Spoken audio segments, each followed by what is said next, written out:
à tous, et c'est un vrai plaisir pour moi de vous accueillir pour ce premier webinaire consacré à notre nouveau service recherche et montage de subventions. Et je remercie tous les élus, les représentants de collectivités et dirigeants d'hôpitaux qui se sont connectés aujourd'hui. La CEPAC est historiquement très proche des collectivités locales et des établissements de santé, et nous sommes leaders dans ce secteur avec plus de 1200 collectivités et 60 hôpitaux clients sur notre territoire. Avec son modèle de banque coopérative régionale, la CEPAC a développé une vision singulière de l'exercice de notre métier de banquier de proximité, porté par des valeurs d'utilité et de solidarité. Cela nous permet d'entretenir des liens étroits avec l'ensemble des acteurs du développement social et économique partout sur notre territoire. Aujourd'hui, avec la raréfaction des ressources, vous êtes tous à la recherche de moyens pour répondre aux problématiques d'équilibre budgétaire et de montage de plans de financement. Le nouveau service recherche et montage de subventions qui va vous être présenté par M. Fontanel peut vous aider dans ces démarches, souvent longues et consommatrices de temps et d'énergie. En tant que responsable du développement du secteur public à la CEPAC, je suis particulièrement fier du travail accompli par les équipes en collaboration étroite avec celles de Finances et Territoires. C'est une nouvelle fois pour la CEPAC d'être utile au moment où les collectivités se retrouvent au premier plan de la relance économique du pays. Avant de laisser la parole à M. Fontanel, je voulais vous rappeler les bonnes pratiques du webinaire. Donc, coupez les micros et éteignez les caméras. Il est prévu un temps d'échange d'une dizaine, 10-15 minutes à l'issue de la présentation de M. Fontanel pour des échanges type questions-réponses. Vous pouvez également poser vos questions au travers de la conversation via Teams. Je vous souhaite un bon webinaire à tous. Bonjour à tous, bonjour Nathanaël, bonjour à tous, merci de votre présence. Merci à la CEPAC de m'avoir invité pour que je puisse échanger avec vous sur cette nouvelle offre. Alors, nouvelle offre qu'on pratique déjà depuis longtemps, mais en tout cas, ça faisait du sens de pouvoir vous présenter cette offre d'accompagnement à la recherche d'aide et de subventions pour les projets d'investissement. Donc aujourd'hui, on a effectivement beaucoup de représentants de collectivités territoriales, le bloc communal entre les communes, les EPCI, des établissements publics de santé et je crois également des associations de l'action sociale et du médico-social.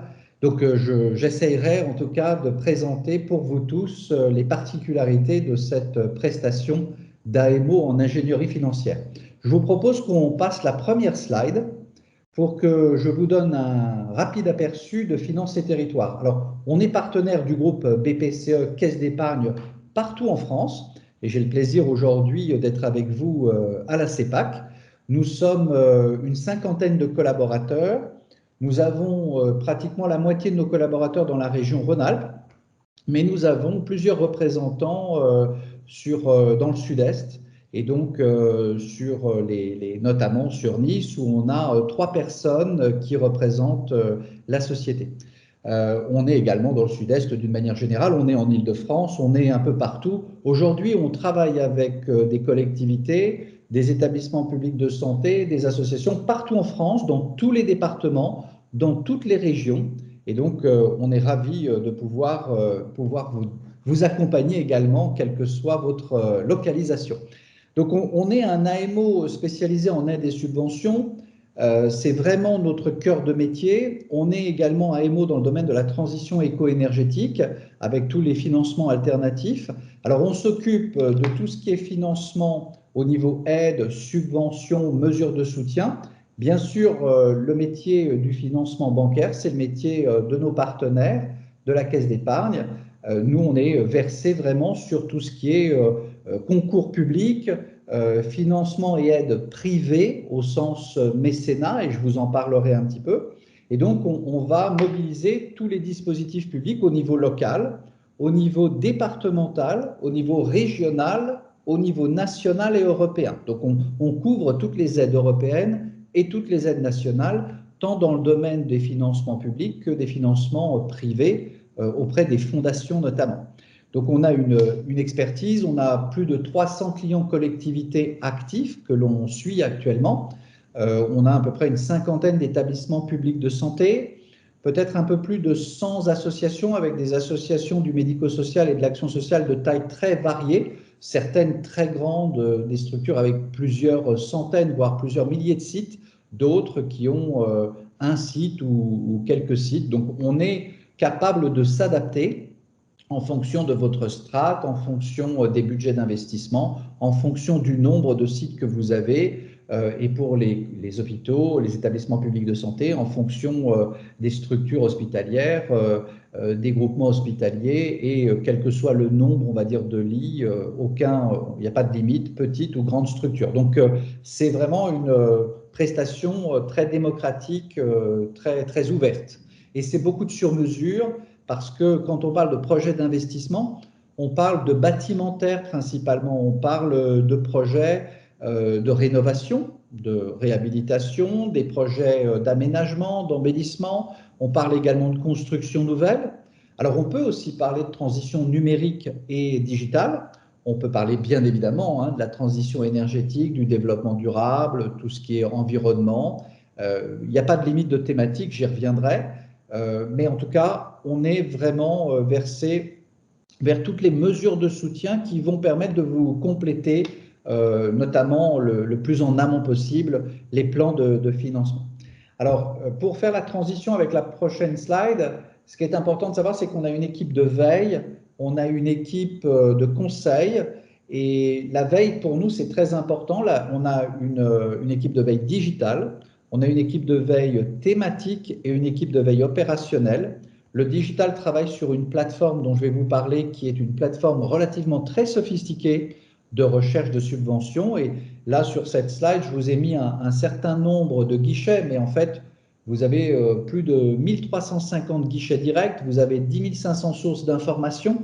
Donc, on a un outil technologique qui va nous permettre de gagner un temps extrêmement précieux, parce que quand il s'agit de répondre à un appel à projet, un appel à manifestation d'intérêt, un appel à concurrence, ou de bien comprendre les subtilités d'un plan de relance, ou du programme européen, par exemple actuellement on est sur la programmation 2021-2027, on attend encore les DOMO, ça devrait sortir au second semestre. Donc si vous voulez, il faut être très agile, il faut avoir une capacité d'explorer de manière extrêmement large.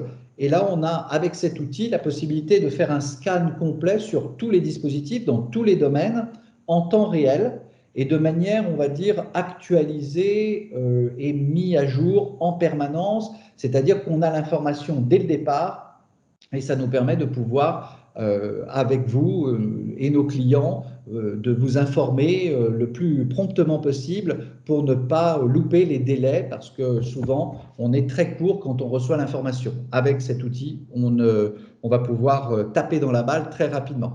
Donc voilà, ça c'était pour expliquer cette plateforme. Sur la slide suivante, j'ai souhaité vous donner quelques informations sur les thématiques, parce que l'objectif, c'est de répondre à des politiques publiques, des politiques territoriales, et de pouvoir avoir une approche quand même assez claire sur toutes les thématiques possibles. Vous avez, quelle que soit la nature de votre activité, que vous soyez secteur public ou établissement de santé ou association, des thématiques qui sont importantes. Et donc, nous, on va couvrir une quarantaine de thématiques.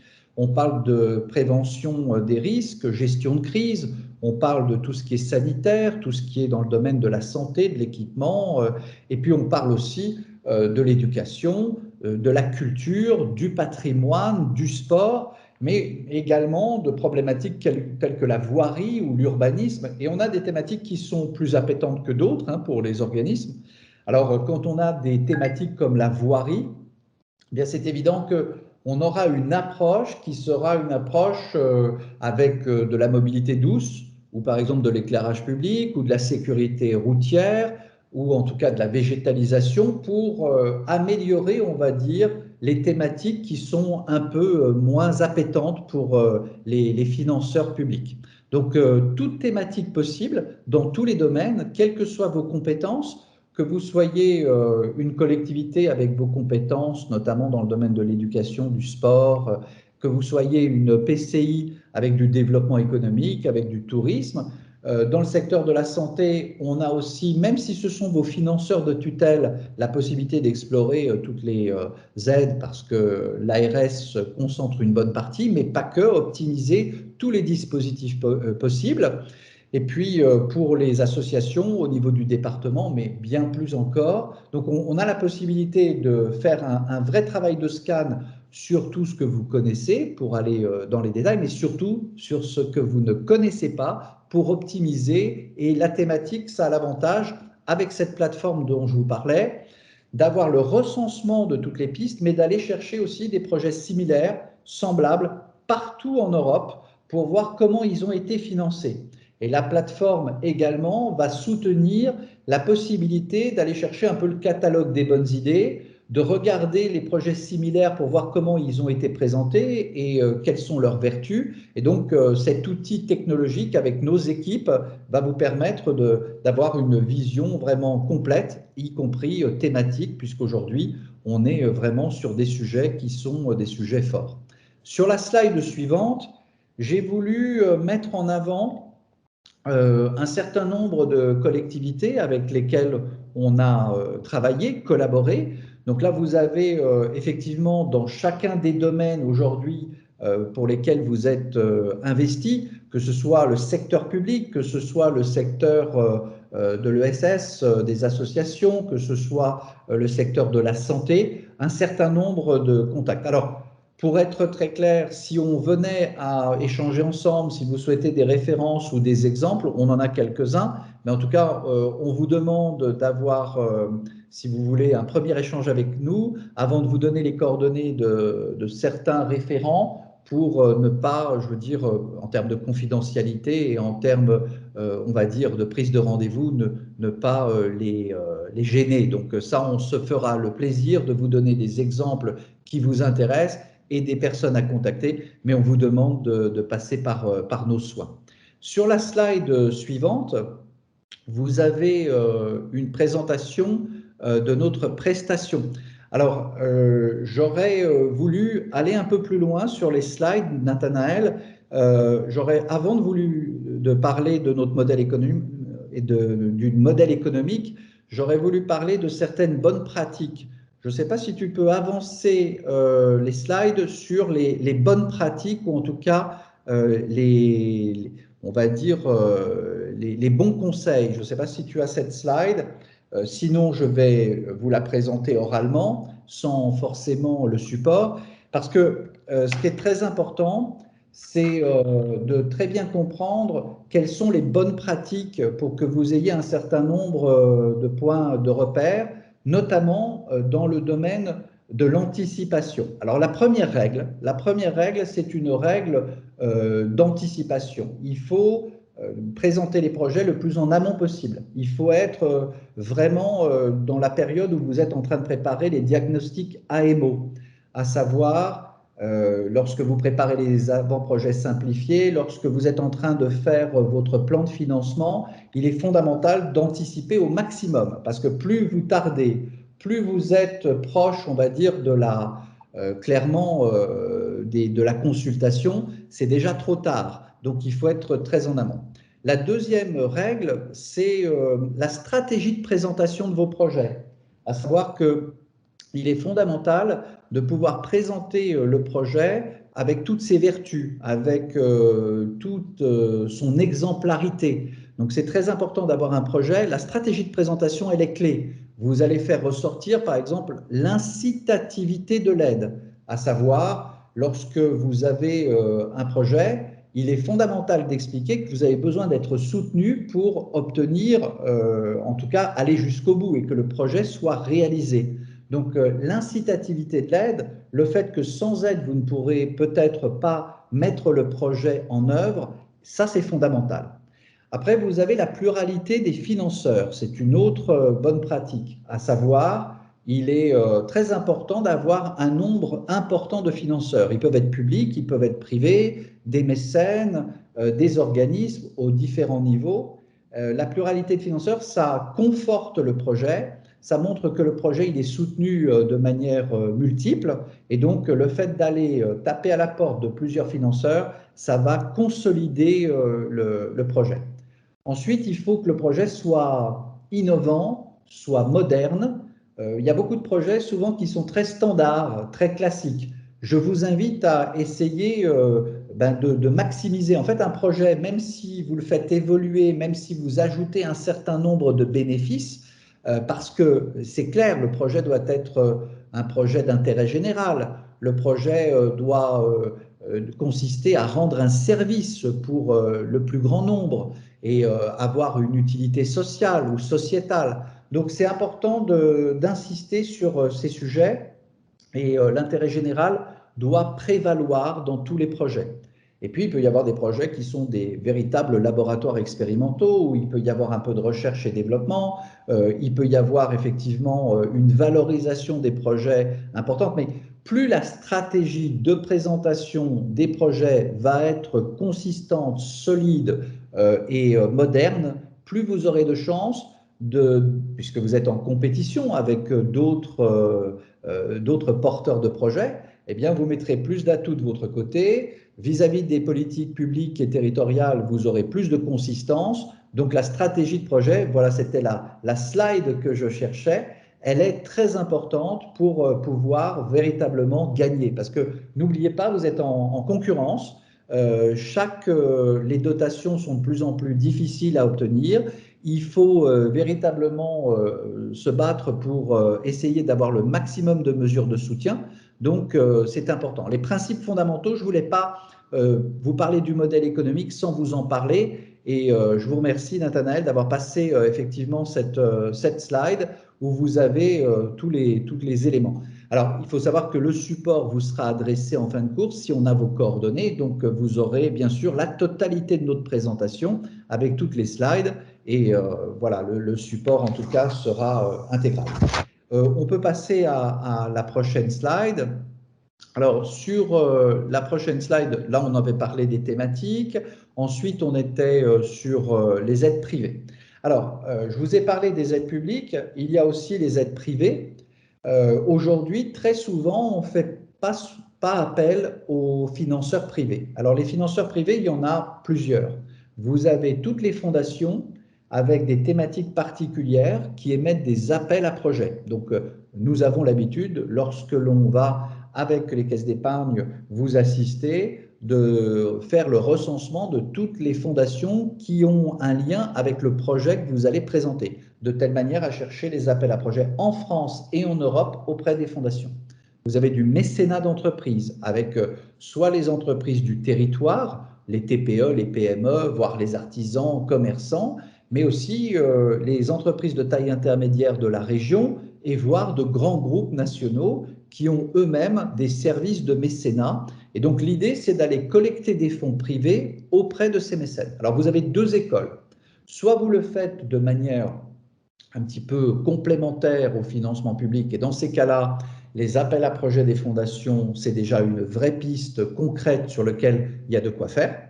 Soit vous voulez structurer ça de manière très professionnelle, et dans ces cas-là, il y a une possibilité de créer vous-même votre propre fonds de dotation. Un fonds de dotation, c'est une structure de droit privé, une personne morale de droit privé, dont l'objet principal, c'est clairement la collecte de financement privé pour des projets d'intérêt généraux. Et il y a quelques subtilités. Quand vous avez votre fonds de dotation, alors pour certaines associations, vous êtes d'ores et déjà équipés. Pour les collectivités, ça fait vraiment du sens. Nous, on a créé de nombreux fonds de dotation pour des collectivités. Mais le fonds de dotation, il va vous permettre d'avoir une structuration financière très précise, d'avoir un objet et puis surtout certaines thématiques. Vous allez pouvoir sélectionner un ou plusieurs projets pendant la mandature, mais ça peut être pour un seul projet, ça peut être pour plusieurs projets. La vie d'un fonds de dotation peut être assez longue puisque ça va jusqu'à 99 ans. Ensuite, vous allez pouvoir mettre en place un plan d'action pour collecter des fonds. Et donc, avec un fonds de dotation, vous pouvez également avoir 6 manifestations par an hors fiscalité, ce qui fait que même des sponsors, même des structures qui en général cherchent un retour sur investissement, un retour d'image, vont pouvoir abonder le fonds de dotation en participant en fait à un événement qui pourrait être un concert, un événement sportif, un événement culturel, artistique. Et s'il le sponsorise, eh bien, vous allez pouvoir récupérer le solde des fonds après avoir payé vos fournisseurs et l'investir dans votre fonds de dotation. Donc, même les sponsors, même quand on n'est pas dans l'intérêt général, le fonds de dotation peut permettre de compléter ces financements.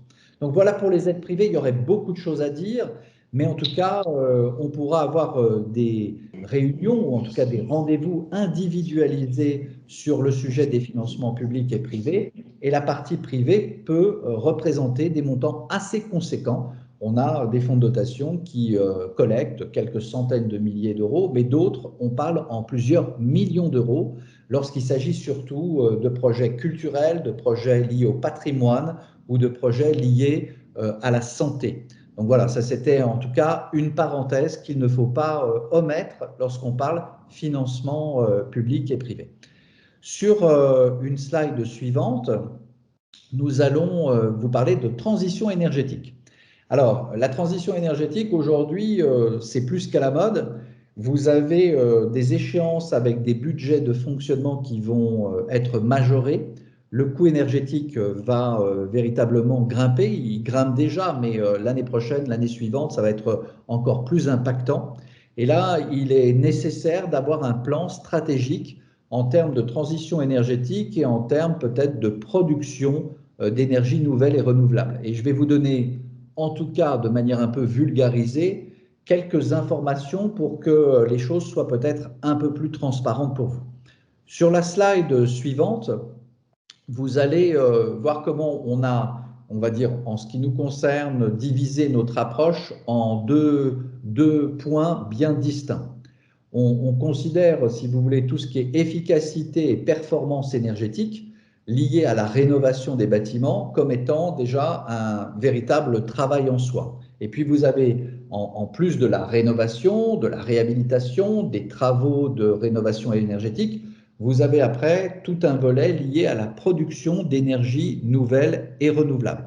Donc ce sont déjà deux axes dans le domaine de la transition éco-énergétique, et j'insiste sur la partie énergétique. On n'est pas dans la transition écologique ou environnementale, on est vraiment sur la partie énergétique. Vous avez ces deux volets. Alors vous avez tous des bâtiments qui sont vétustes, vous avez tous des bâtiments qui doivent être rénovés, qui sont pour certains peut-être des passoires énergétiques. Alors, pour les collectivités, ce sont des bâtiments souvent comme des gymnases, des centres techniques, une mairie, une salle des fêtes, dans lequel on est plutôt sur l'utilisation pendant la journée. Pour les hôpitaux, pour les associations du médico-social, on a une activité diurne et nocturne, puisqu'on a des résidents, on a des gens qui ont besoin de se laver, ils ont besoin d'eau chaude, ils ont besoin d'électricité, ils ont besoin de chaleur et de chauffage. Donc là, on a encore plus de besoins et les factures sont encore plus importantes.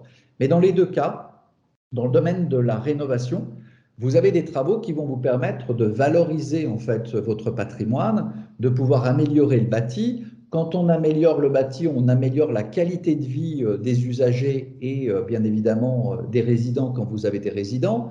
Et donc aujourd'hui, il y a tout un travail aujourd'hui lorsqu'on regarde le parc bâtimentaire, tous les bâtiments que vous avez en propriété, il est évident qu'il y a des travaux à faire. Et si vous faites des travaux qui vont permettre de pouvoir optimiser et améliorer votre consommation énergétique et votre facture, eh bien ça va être le point le plus positif pour vous. Vous allez baisser clairement vos coûts.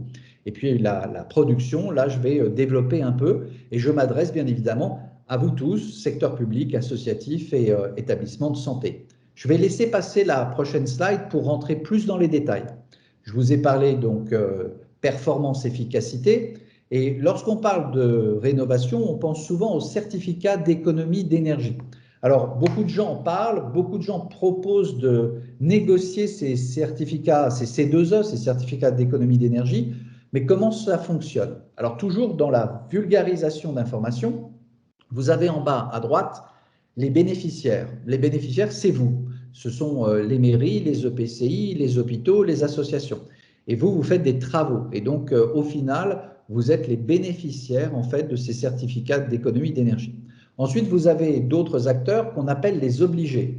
Alors, il faut s'imaginer une pyramide où vous avez tout en haut les obligés qui sont ce qu'on appelle les pollueurs-payeurs. Ce sont les Engie, les Total, mais c'est aussi Carrefour. C'est plein d'entreprises qui pour ne pas payer d'amende, doivent bonifier les travaux de rénovation de vous, bénéficiaires. Donc, ils peuvent s'appeler des obligés, ils peuvent s'appeler des délégataires, puisque ce sont les obligés qui donnent une délégation, ou ils peuvent même s'appeler des mandataires. Et voilà, ce sont ceux qui vont vous proposer de payer un montant et de faire, on va dire, la valorisation de vos certificats d'économie d'énergie. Alors, comment on obtient ou on a des certificats d'économie d'énergie? Ben, c'est tout simple. Lorsqu'on fait des travaux, en fonction du type de travaux, lorsque ce sont des travaux d'isolation intérieure, extérieure, d'isolation de toiture, des rénovations électriques, quand c'est par exemple du calorifugage, lorsque c'est un travail avec des biomatériaux, en fait, vous avez 200 fiches travaux. Et lorsque vous réalisez des travaux qui correspondent à ces fiches, eh bien, vous allez générer des certificats d'économie d'énergie. Et donc, ces certificats d'économie d'énergie, les obligés vont vous proposer de pouvoir vous les payer. Et il y a une fluctuation, il y a un cours. Les certificats d'économie d'énergie, même si c'est très légalisé, très structuré, puisqu'il y a un pôle national des C2E, eh bien, il y a la possibilité pour ces obligés, en fonction de leurs besoins, de vous proposer des montants qui peuvent être plus ou moins intéressants. Et donc là, Finances et Territoires, sur le chapitre des C2E, nous, comme nous sommes conseil des bénéficiaires, conseil des collectivités, des associations, on a une approche qui consiste à dire, ben, on va chercher pour vous le mieux-disant. Vous nous passez vos devis, on traite et on analyse tous les devis, on regarde tous les travaux qui font partie de ces fiches d'opérations standardisées qui correspondent aux travaux éligibles au C2E, et on va aller chercher le mieux-disant. Et comme ça, avant de signer les travaux, avant de démarrer les travaux, vous savez combien vous allez toucher, et vous pouvez très bien le faire avec 3, 4, 5 obligés pour avoir le mieux-disant. Donc on sera à vos côtés sur les C2E pour pouvoir vous identifier le mieux-disant. Et là, je parle travaux par travaux, parce que celui qui est mieux-disant un jour peut ne pas l'être le lendemain, ou ne pas l'être sur certains travaux, parce que certains obligés privilégient certaines fiches travaux et d'autres inversement. Donc voilà, c'est quelque chose qui est sensible. Ça peut aller du simple au quadruple. On a vu, nous, des choses très étonnantes. Donc là, n'hésitez pas à nous demander notre concours pour faire ce travail d'analyse comparative, concurrentielle, de consultation pour votre compte, parce que c'est chronophage et on sera ravis de pouvoir le faire. La slide suivante, on est sur un autre principe, on est sur le tiers investissement. Alors le tiers investissement, on entend beaucoup de choses parce que vous avez plusieurs approches. Soit vous décidez de faire des travaux de rénovation énergétique ou des travaux de production d'énergie nouvelle, mais en fonction de votre CAF, en fonction des opportunités financières, de vos besoins, vous pouvez faire porter par un tiers investisseur l'intégralité de ces travaux. Alors, il est évident que lorsqu'on parle de rénovation, on parle de notions comme l'in-tracting, qui est un financement intelligent qui permet de pouvoir payer les travaux de rénovation avec les gains énergétiques que vous allez réaliser. Ça, ce sont des choses qui sont extrêmement vertueuses, et la Caisse d'épargne, bien évidemment, a des solutions adaptées pour vous.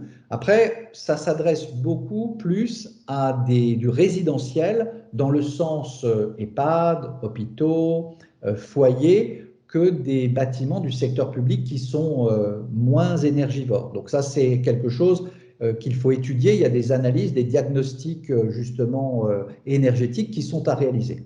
Lorsqu'on parle de production d'énergie, on peut avoir soit la décision d'investir soi-même, parce qu'aujourd'hui, il y a beaucoup d'opérations autofinancées, puisque bien évidemment, les gains vont permettre de pouvoir également payer le remboursement des financements, mais vous pouvez aussi faire appel à des tiers investisseurs et avoir des investisseurs qui viennent, qui investissent en votre lieu et place, qui partagent avec vous les bénéfices, mais qui attendent un retour sur investissement et qui vont pouvoir, dans certains cas, vous avancer, vous payer une soulte ou vous donner des redevances ou des loyers annuels. Donc voilà, il y a tout un pan à explorer dans le domaine du tiers investissement et des tiers investisseurs pour la rénovation, donc performance énergétique et efficacité, ou pour la production.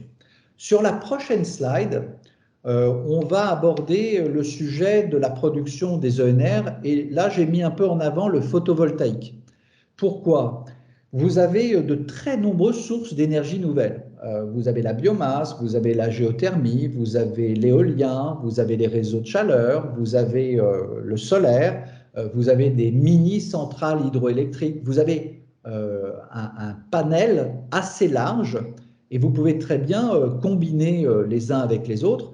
Mais aujourd'hui, il y a une chose qui est très simple à mettre en œuvre, qui est très stable, qui est éprouvé sur le plan technique, c'est le solaire. Donc les centrales photovoltaïques, on peut en mettre sur toutes vos toitures lorsque vous êtes propriétaire. On peut en mettre dans certains cas sur des parkings via des ombrières. On peut équiper des friches lorsqu'on a des friches. Donc on a un potentiel de solarisation, que vous soyez une collectivité, une association ou un hôpital, qui est très grand, qui est très large. Et ça, c'est une philosophie de dire, voilà, on veut devenir indépendant, on veut devenir autonome, on veut produire nous-mêmes l'électricité, l'énergie qu'on va consommer, et donc on met en place un plan stratégique. Alors, la première chose à faire, c'est une étude préliminaire pour sélectionner les bâtiments, pour voir si les bâtiments répondent à tous les critères nécessaires, parce que en fonction de votre situation, il peut y avoir des zones ABF, il peut y avoir des problèmes de conformité. Donc, on va checker, on va faire une priorisation, on va regarder aussi la superficie des toits, la qualité et la typologie de toiture, on va regarder l'irradiation, on va regarder l'inclinaison des pentes.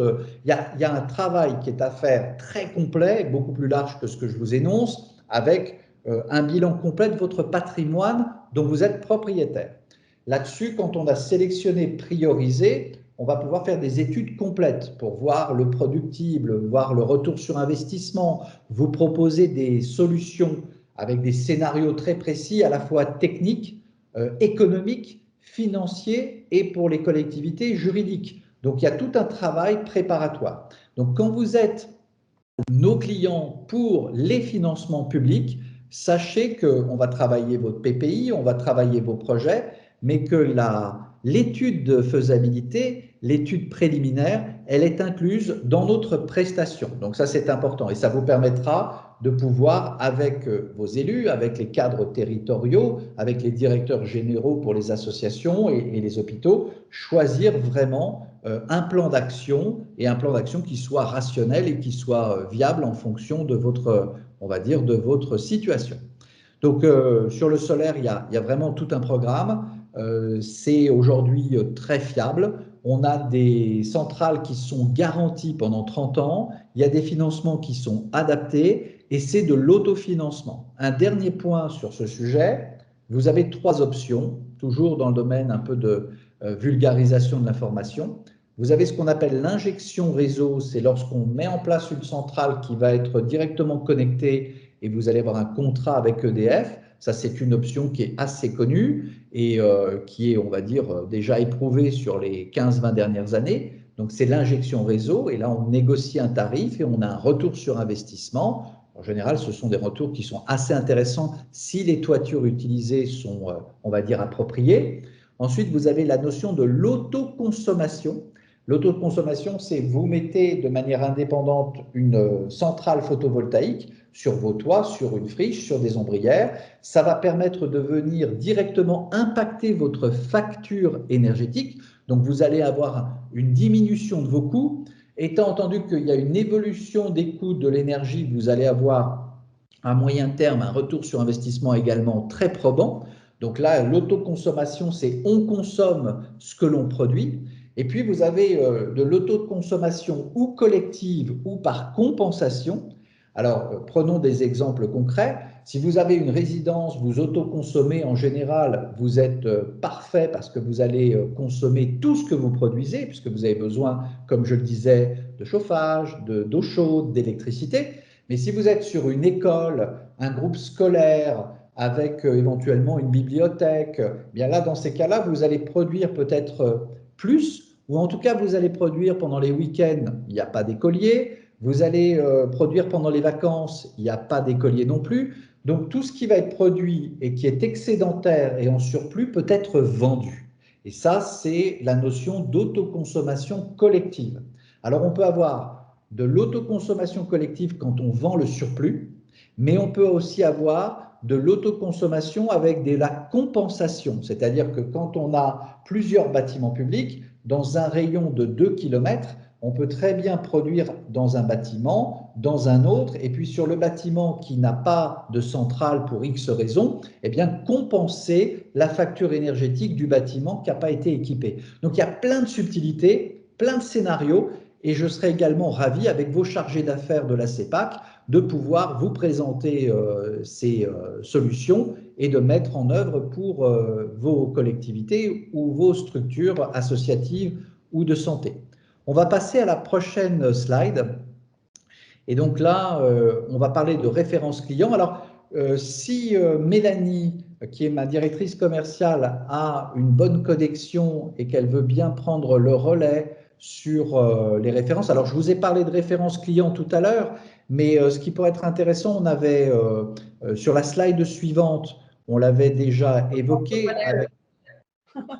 Pardon. Par contre, derrière, je pense qu'il y a deux slides avec des cas que tu pourrais peut-être évoquer, Mélanie. Alors effectivement, la slide précédente vous avait été présentée par Stéphane au préalable. Elle avait pour vocation de vous présenter toutes les typologies de clients qu'on peut adresser dans le cadre de notre partenariat avec la Caisse d'épargne. Donc aujourd'hui, on est très présent sur le secteur public territorial. On accompagne des communes de toutes strates. La liste présentée sur cette diapositive n'est pas exhaustive. On travaille avec des communautés de communes, des communautés d'agglomération, des SEM, des EPL. Et sur le volet association, établissement de santé, acteurs du médico-social, pareil, on accompagne un certain nombre d'organismes et la même chose pour la partie logement social. Aujourd'hui, ces comptes sont accompagnés principalement en ce qui concerne le secteur public sur des projets liés au volet énergétique, tel que vient de vous l'exposer Stéphane Fontanelle, que ce soit sur de la rénovation de bâtiments, de complexes sportifs par exemple. On les accompagne également sur la partie jeunesse et sport, au travers la construction, la réhabilitation, l'extension de groupes scolaires, de centres de loisirs, de cantines, de stades, de piscines. Également sur l'aspect culturel, au travers des maisons d'association, des musées, des médiathèques, des ludothèques. Et puis sur tous les projets liés à la mobilité douce, à la mise en place de pistes cyclables, et également sur tous les projets liés au tourisme et au patrimoine. En ce qui concerne les établissements de santé et les associations médico-sociales, on va avoir principalement des projets liés aux maisons d'accueil spécialisées, aux ESAT, aux blanchisseries, aux lieux de vie et d'accueil, maisons de répit, centres de formation, cuisine centrale, blanchisserie. Et encore une fois, la liste n'est pas exhaustive. En ce qui concerne les bailleurs sociaux, on a principalement des accompagnants liés à la construction, la réhabilitation ou la rénovation de logements, avec un gros focus énergétique de par le coût de l'augmentation de l'énergie, mais on peut également accompagner sur des projets de maisons de sentiers ou de tiers-lieux en fonction de leur champ d'intervention. On peut passer sur la slide suivante. Là, on vous a fait une illustration client d'une commune basée en Île-de-France d'un peu plus de 8000 habitants aujourd'hui, qui a souhaité bénéficier de notre accompagnement pour l'intégralité des projets sur le PPI de la mandature. Donc, on avait beaucoup de projets, que ce soit de la voirie, de l'aménagement de parcs, de la construction, de l'éclairage public. On avait également des classes mobiles pour les écoles en termes d'informatique, etc. Donc, tous les projets du PPI avaient un montant d'investissement qui était supérieur à 10 millions d'euros. Et grâce à notre travail de recherche, ils ont obtenu 50% de subventions pour leurs projets d'investissement. À savoir qu'avant notre intervention, ils avaient un taux plutôt de 25%. Et toute la jeunesse de notre mission était de pouvoir augmenter ce taux d'aide et subventions pour financer au mieux tous les investissements de la commune. Et donc, on a obtenu sur cette liste de projets 50% de subventions. On peut passer sur la diapositive suivante. Là, je vous ai mis une slide relative à un projet qu'on a accompagné pour une association médico-sociale. Le projet, c'était la rénovation et la réhabilitation énergétique et thermique du bâtiment principal de l'association. Le montant d'investissement était de plus de 3 millions d'euros et on a obtenu 40% d'aide et subventions à l'issue de notre prestation. Donc, bien entendu, comme le disait Stéphane, on se tient à votre disposition pour pouvoir échanger avec vous sur une liste de projets et pour étudier toute la pertinence de l'accompagnement du cabinet avec son partenaire Caisse d'épargne sur votre liste de projets. Merci beaucoup, Mélanie. C'est important d'expliquer, effectivement, dans ces présentations clients, on en a de très nombreux dans tous les secteurs. L'objectif, c'est pas de faire de la redondance avec ce que vous faites déjà. C'est clairement de vous apporter de l'optimisation, des dispositifs nouveaux, d'aller explorer effectivement des programmes européens qui paraissent relativement chronophages, énergivores et complexes. C'est vraiment de mettre en œuvre toute une prestation très structurée, très offensive, qui permet de véritablement faire l'inventaire de toutes les pistes. On a parlé beaucoup de pistes fléchées, mais on a aussi toutes les pistes que moi j'appelle un peu invisibles. Lorsqu'on va négocier avec les exécutifs des départements ou des régions ou de certaines agences pour avoir des aides exceptionnelles hors cadre, ça fait partie intégrante de notre prestation. Donc notre métier et notre cœur de métier, c'est les aides et les financements publics. Et c'est de faire un vrai bilan très complet sur toutes les sources et toutes les mesures de soutien qu'on va pouvoir mettre en œuvre pour compléter votre plan de financement. Certains n'ont pas de ressources, pas d'agents, pas d'expérience. D'autres, au contraire, ont déjà en interne des personnes dont le métier, c'est de s'en occuper, mais souvent, ils sont seuls. Ils n'ont pas le temps de mettre tout en œuvre, ils ne peuvent pas faire de la veille. Dans le domaine de la stratégie de présentation, ils ont besoin d'être accompagnés, le catalogue des bonnes idées pour pouvoir améliorer la présentation du projet, c'est fondamental. Donc tous ces points-là font partie d'intégrantes de notre mission. Alors, sur la slide suivante, je pense qu'on arrive bientôt à la fin, mais là, en tout cas, on est sur la partie relative à nos services et au modèle économique. En fait, on a une approche qui est systématiquement en deux phases, en deux temps. Pour les collectivités, ça vous parlera. Comme il s'agit de sections investissement et de projets d'investissement, on est éligible au FCTVA. Donc ça, c'est un point important à relever. Alors, comme je vous l'ai dit, on travaille avec tout type de clients, de toute taille. Ce qui est important pour nous, ce sont les projets d'investissement, c'est-à-dire les montants des projets, la temporalité, puisqu'il y a effectivement une notion de temporalité qui est importante. On doit être le plus en amont. On travaille plutôt sur des projets qui vont démarrer dans 6 mois et plus. Et donc là, la première phase, ça va être de faire un travail de veille, de recherche, de conseil, de préparation de cette stratégie de présentation. On va recueillir toutes les informations, on les analyse, on les traite, on va vous faire un menu déroulant à la fin de la mission. Ce sont des missions qui durent un peu plus d'1 an, mais en fait, on fait 90% du travail pendant les 2-3 premiers mois. Lorsqu'on vous fait ce menu déroulant, en général, on le fait à 90 jours du démarrage. Et là, vous allez avoir l'intégralité des pistes qu'on a identifiées ou des opportunités de financement. Et après, vous devez décider, et c'est la phase numéro 2, c'est le deuxième temps, si vous les réalisez vous-même, si vous montez vous-même les dossiers, si vous constituez les dossiers, ou si vous décidez de nous confier tout ou partie des montages à réaliser. Et là, c'est une prestation de montage des dossiers qui, pour les aides nationales, va jusqu'à la notification des financeurs et pour les aides européennes, va jusqu'à la notification et au premier versement.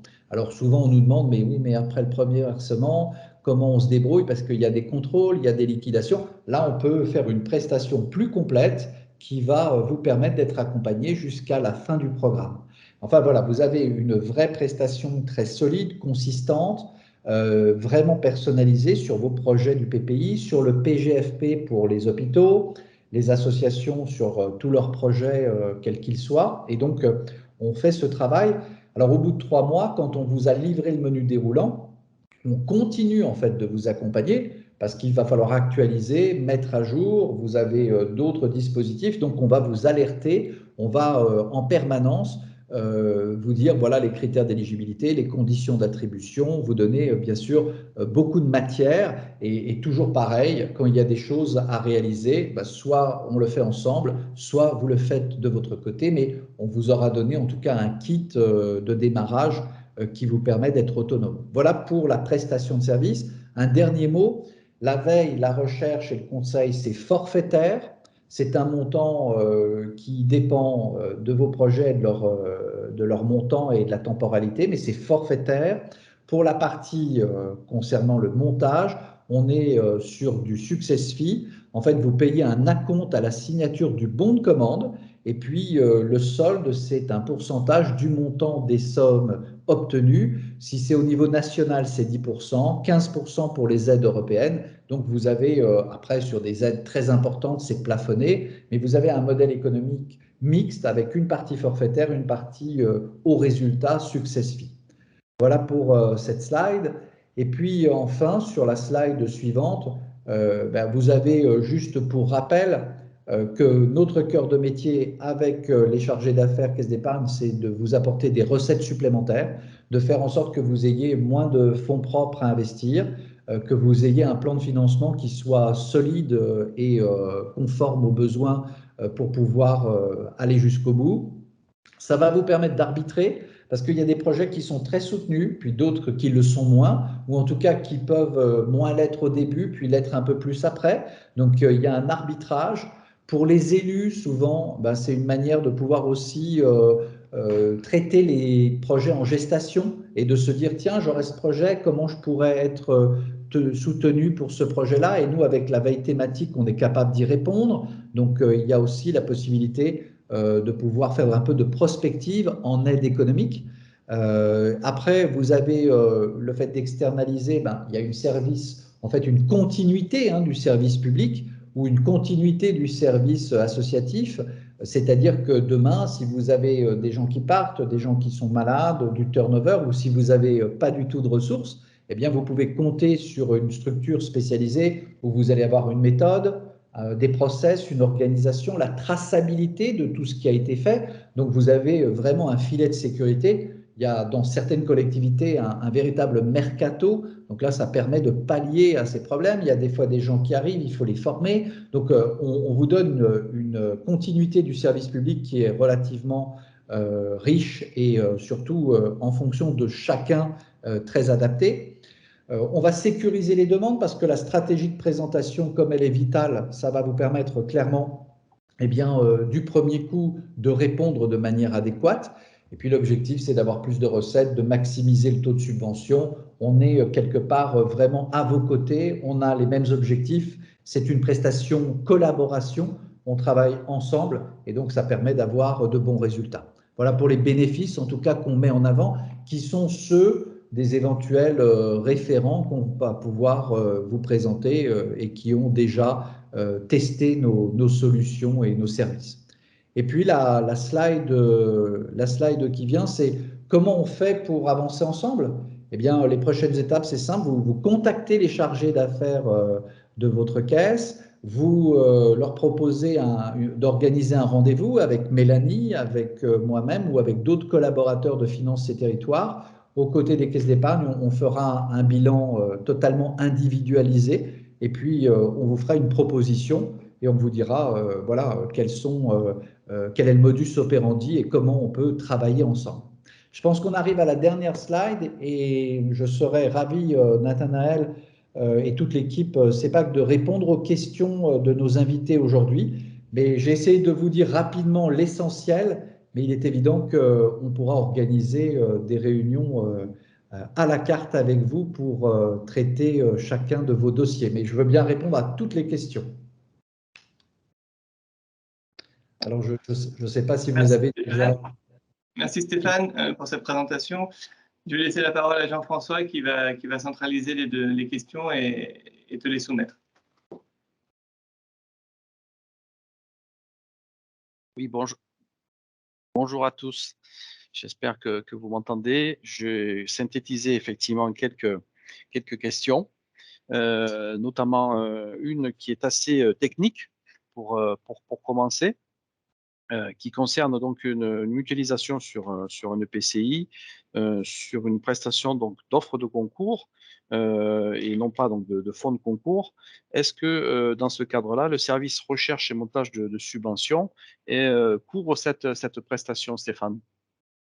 Oui, absolument. on est capable, bon, on attend le cahier des charges précis pour chacun des projets, pour chacune des typologies de dotation, mais en tout cas, une chose est claire, vous exprimez, lorsqu'on démarre la mission, il y a une réunion de lancement. Lors de cette réunion de lancement, vous avez un directeur de mission, vous avez un chargé de veille, vous avez un chargé de veille opérationnelle et en général une autre personne qui se joint. Donc il y a 4 collaborateurs de Finances et Territoires à la réunion de lancement.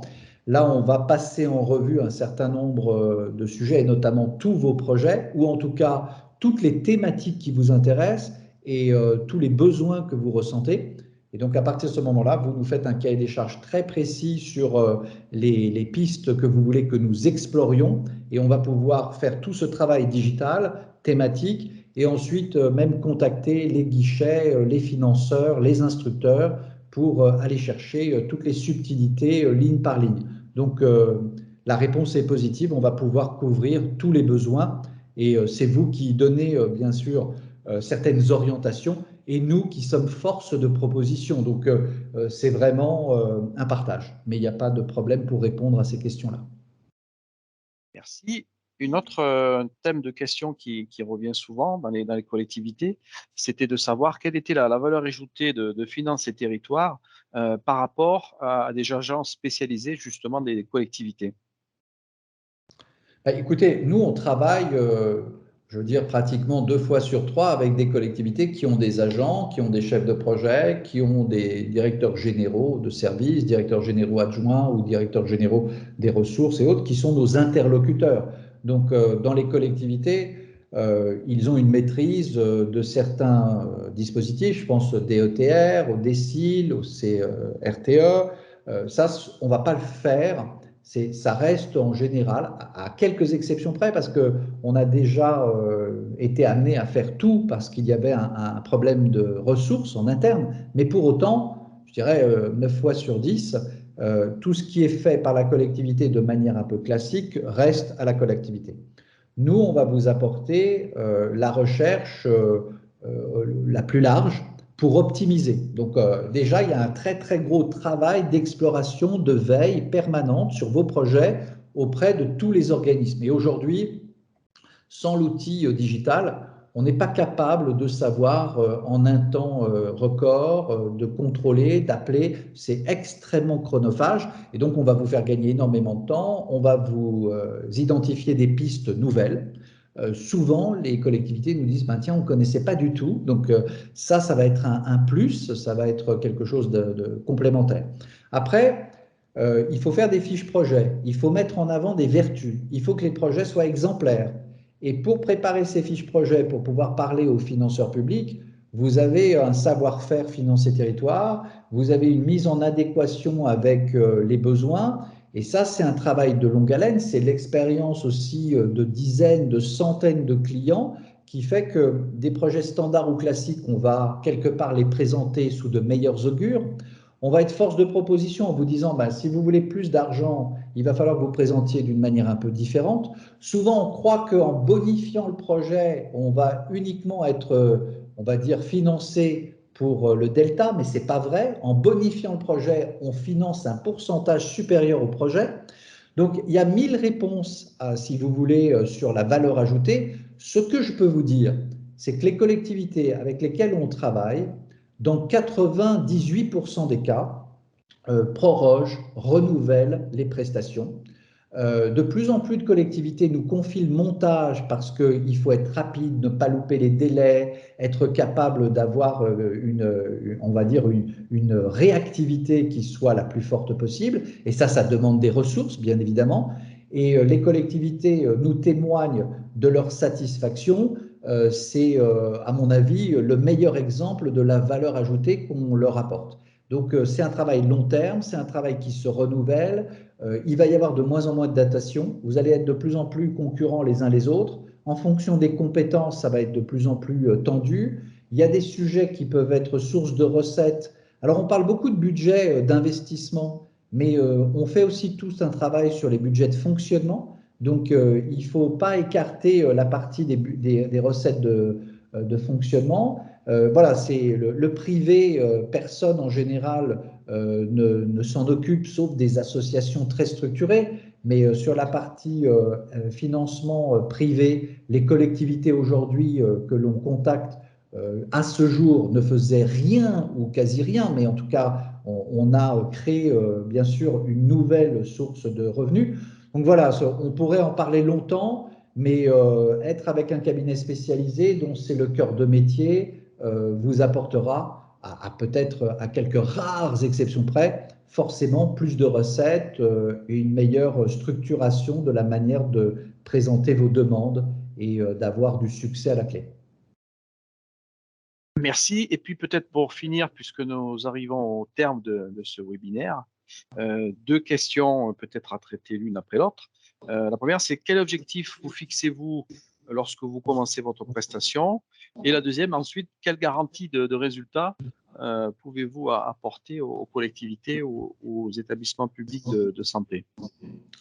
Alors, bon, on peut parler de santé, mais on peut parler pour tous nos clients, hein, qu'ils soient établissements publics de santé ou collectivités ou associations. Les objectifs qu'on se fixe, c'est celles de nos clients. C'est-à-dire que nous, on a comme principal objectif d'écouter les besoins de nos clients et de savoir quels objectifs ils nous fixent. Et donc, ça peut être augmenter le taux de subvention, ça peut être explorer toutes les pistes possibles et d'avoir une pluralité de financeurs, ça peut être d'arriver à 70 ou 80% du montant pour le secteur public et faire justement la différence. Pour un établissement public de santé, aujourd'hui, dans 90% des cas, il va taper à la porte de l'ARS. Et je parle d'expérience. Aujourd'hui, les établissements publics de santé, à quelques exceptions près, ils focalisent sur l'agence régionale de santé. Et ils ne vont pas chercher au niveau local, au niveau départemental, régional, au niveau des agences, au niveau européen. Ils ne mobilisent pas. Donc là, pour la partie établissement public de santé, la différence, elle est énorme parce qu'on sort du financeur de tutelle pour aller chercher tous les autres, on va dire, financeurs. Donc là, je pense que c'est encore plus probant que dans d'autres domaines. Voilà pour les établissements. Après, la garantie de résultat, ben, c'est un peu notre ADN et c'est tellement notre ADN qu'on l'a contractualisé. À savoir qu'on a dans nos contrats, dans nos conventions, une garantie zéro risque.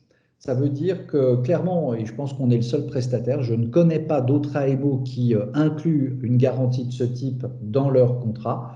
En fait, on a certaines exclusions. Souvent, ce sont par exemple l'ARS pour la santé, le conseil départemental pour une association, la DECIL DETR pour une collectivité. On peut les mettre de côté et on a un objectif de vous apporter tous les moyens possibles, bien évidemment à minima pour couvrir ce que la convention qu'on a passée avec vous vous a réellement coûté.